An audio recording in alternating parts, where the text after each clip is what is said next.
ऐसा क्या हुआ कि सुपर मॉडल बेला हदीद को एडिडास के खिलाफ कानूनी कार्रवाई करने की नौबत आ गई। एडिडास ने हाल ही में अपने SL72 स्नीकर्स लॉन्च किए जो 1970 म्यूनिक ओलंपिक्स से जुड़े थे। इसके चलते इंटरनेट पर बैकलैश होना शुरू हो गया। लेकिन म्यूनिक ओलंपिक्स में ऐसा क्या हुआ था, वो इतना कंट्रोवर्शियल क्यों था? अगर आप हॉलीवुड मूवी देखते हैं तो आपको 1972 ओलंपिक के बारे में स्टीवन स्पीलबर्ग की 2005 की मूवी म्यूनिक से थोड़ा अंदाजा हो जाएगा। 1936 में नाजी शासन हिटलर के चलते ओलंपिक होस्ट किया था। वो पहला ओलंपिक था जो टेलीविजन में दिखाना शुरू किया था, लेकिन बहुत से इजरायली खिलाड़ियों ने उसे बॉयकॉट किया था। 1972 में वेस्ट जर्मनी ने ओलंपिक्स होस्ट किया। वो पूरी दुनिया को दिखाना चाहता था कि कितना कुछ बदल गया है एडोल्फ हिटलर के नाजी शासन जाने के बाद। बहुत सारे एथलीट्स खुद हॉलोकॉस्ट के विक्टिम्स या उनके वंशज थे। ओलंपिक्स के दौरान ओलंपिक्स कमेटी से हायर किए गए पुलिस साइकोलॉजिस्ट जॉर्ज सिबर बोले थे कि कई आतंकवादी समूह अटैक कर सकते हैं, यहाँ तक कि फिलिस्तीनी आतंकवादी समूह भी अर्ली आवर्स में हमला कर सकते हैं और इजरायली होस्टेज लेकर जेल में बंद आतंकवादियों को छुड़ाने की मांग कर सकते हैं। ऐसा एक आतंकवादी समूह था जिसका नाम था ब्लैक सितंबर।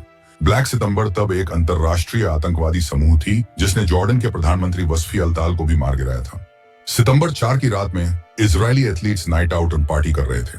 इजरायली एथलीटों ने एक रात बाहर गुजारी, फिडलर ऑन द रूफ का प्रदर्शन देखा और इजरायली अभिनेता शमुएल रोडेंस्की के साथ भोजन किया जो उस नाटक के मुख्य कलाकार थे। उसके बाद वे ओलंपिक विलेज वापस आ गए। वापसी यात्रा के दौरान टीम बस में शमुएल लल्किन, जो इजरायली डेलीगेशन के हेड थे, अपने 13 साल के बेटे को, जिसने वेटलिफ्टर योसेफ रोमानो और पहलवान एलिजर हॉल्फिन से दोस्ती की थी, उनके अपार्टमेंट में रात गुजारने की इजाजत नहीं दी, जो शायद उस लड़के की जान बचाने वाला था। सितंबर 5 की रात 4:30 बजे 8 फिलिस्तीनी ब्लैक सितंबर मेंबर्स ओलंपिक ट्रैक सूट पहनकर फेंस से कूदकर ओलंपिक विलेज के अंदर घुस गए थे। वो ग्रुप अपने डफेल बैग्स में पिस्टल्स, कलाशनिकोव यानी AK-47 राइफल्स और ग्रेनेड्स लेकर आए थे। एक स्टोलन की से वो उस अपार्टमेंट में घुस गए थे जिसमें इजरायली खिलाड़ी सो रहे थे। उन्होंने अमेरिकी और कनाडाई एथलीट्स की मदद से अंदर घुस गए ओलंपिक विलेज के अंदर, पर वो एथलीट्स को क्या ही पता था कि इतनी बड़ी गलती होने वाली है उनसे। योसेफ गुडफ्रेंड जब दरवाजे में स्क्रैच की आवाज सुनी तो वो जाग गए। उन्होंने देखा कि मास्क पहने लोग बंदूक लेकर खड़े थे। उन्होंने अपने 135 किलो के बॉडी वेट से दरवाजे को धक्का देने लगे। उन्होंने अपने साथी को चिल्लाने लगे। उसके मदद से उनके रूममेट तुविया सोकोलोव्स्की को समय मिल गया एक विंडो तोड़ के भागने के लिए। रेसलिंग कोच मोशे वेनबर्ग, जो इजरायली एक्टर गुरी वेनबर्ग के पिता थे, आतंकवादियों के साथ लड़ने लगे और उन्होंने उनके गाल पर गोली मार दी। आतंकवादी उन्हें लेकर जबरदस्ती और होस्टेज लाने के लिए निकल पड़े। वेनबर्ग ने झूठ बोला कि अपार्टमेंट के रहने वाले इजरायली नहीं थे। उसके बजाय वेनबर्ग ने उन्हें अपार्टमेंट 3 में ले जाया, जहां गनमैन ने पहलवान और वेटलिफ्टर्स को और भी होस्टेज बना लिया। यह मुमकिन है कि वेनबर्ग ने सोचा होगा कि मजबूत लोग अटैकर्स का बेहतर मुकाबला कर सकेंगे, लेकिन वे सब अपनी नींद में थे।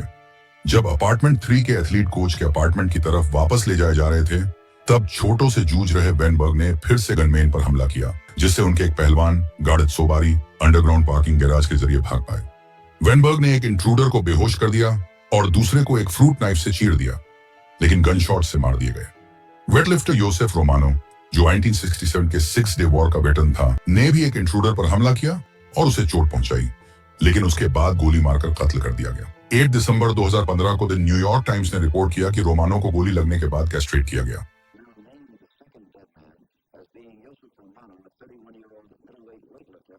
अब 9 होस्टेज थे।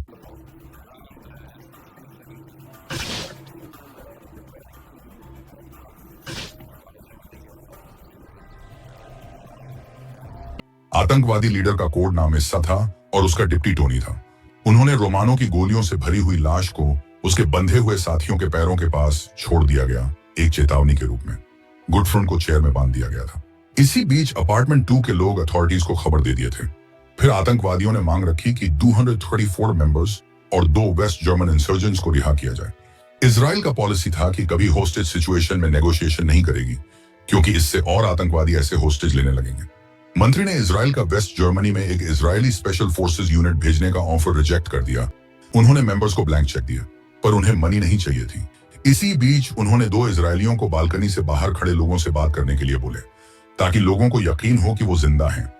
मिनिस्टर्स और अरब्स डायरेक्ट नेगोशिएट करने भी गए, पर कोई फायदा नहीं हुआ। उन्होंने देखकर बोला कि 4-5 आतंकवादी हैं अंदर।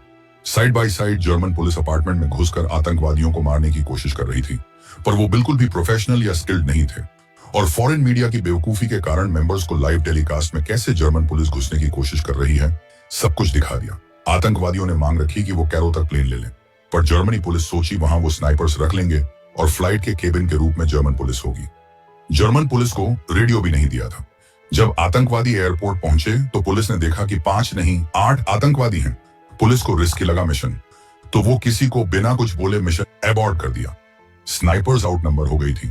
जब मेंबर्स होस्टेज से थोड़ी दूर थे तब स्नाइपर ओपन फायर करने लगे, पर वो चूक गए, जो हेलीकॉप्टर पायलट्स को एस्केप करने के लिए काफी समय दे दिया। लेकिन इजरायली हेलीकॉप्टर में बैठे हुए थे, एक में 4 एक में 5। गन बैटल 1 घंटे तक चली, जिसमें एक जर्मन पुलिस का भी डेथ हो गई। आतंकवादियों को जब दिखा कि उनका बचने के चांस कम है तो एक ने हेलीकॉप्टर पर गोली मारना शुरू कर दिया और उसके ऊपर बम फेंक दिया। हेलीकॉप्टर के फ्यूल टैंक फटने की वजह से 5 एथलीट्स मारे गए। दूसरा आतंकवादी हेलीकॉप्टर के अंदर जाकर बाकी 4 होस्टेज को गोली मार के हत्या कर दी। पुलिस ने 5 आतंकवादियों को मार डाला और 3 को अरेस्ट किया। प्रत्येक आतंकवादी को 2 से 3 स्नाइपर सौंपे जाने चाहिए थे। इसके अलावा जर्मन स्नाइपर्स विशेष गनमैन नहीं थे, बल्कि केवल वॉलंटियर थे। वे स्नाइपर राइफलों से नहीं बल्कि असॉल्ट राइफलों से लैस थे।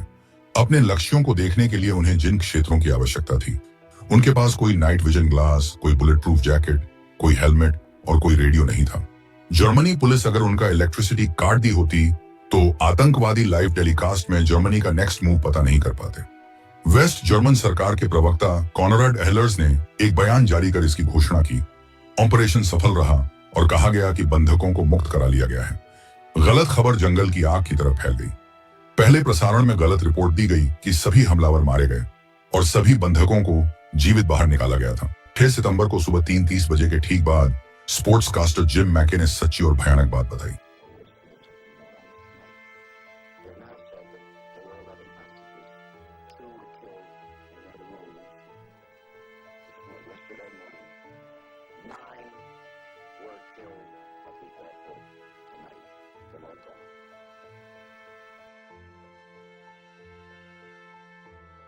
लोगों ने बोलना शुरू किया कि इजराइल मोसाद से मदद ली जाती तो आउटकम कुछ और होता। लोगों ने ओलंपिक कमेटी को भी गाली देना शुरू कर दी, जो कि गेम जारी रखने के लिए बोली थी। 4 PM तक खेल जारी रही। 6 सितंबर को मेमोरियल डे किया गया था। हालात और भी खराब हो गए जब मोशे वीनबर्ग के चचेरे भाई केमल एलियास स्मरण सभा के दौरान दिल का दौरा पड़ने से गिर पड़े और उनकी मृत्यु हो गई। जब सारे देशों का फ्लैग झुका दिया गया था तो वहीं 10 अरब देश फ्लैग नीचे लाने को मना किया और पूरा ऊपर लहराने लगे। 5 फिलिस्तीनी हमलावरों के शव लीबिया पहुंचाए गए, जहां उन्हें नायकों की तरह अंतिम संस्कार किया गया और पूरे सैन्य सम्मान के साथ दफनाया गया।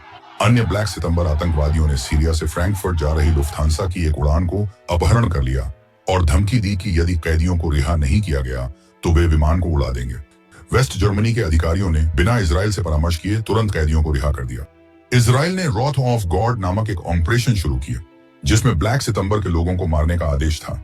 यह खुफिया मिशन था। यह विवादास्पद भी था क्योंकि कभी कभी आम आदमी भी गलती से शिकार बन रहे थे। अगर म्यूनिक के पुलिस और सिक्योरिटी पहले से कदम उठाते तो यह सब देखने की नौबत नहीं आती। सारे ओलंपिक्स होस्टिंग नेशन उनका सिक्योरिटी हाई करने लगे, बहुत पैसे और स्किल्स लगाकर, ताकि ऐसे भयानक दृश्य आगे न देखने पड़े। हो सके तो म्यूनिक मूवी भी देख लेना, जिसमें मोशे वीनबर्ग के बेटे गुरी वीनबर्ग ने अपने पिता का रोल किया है।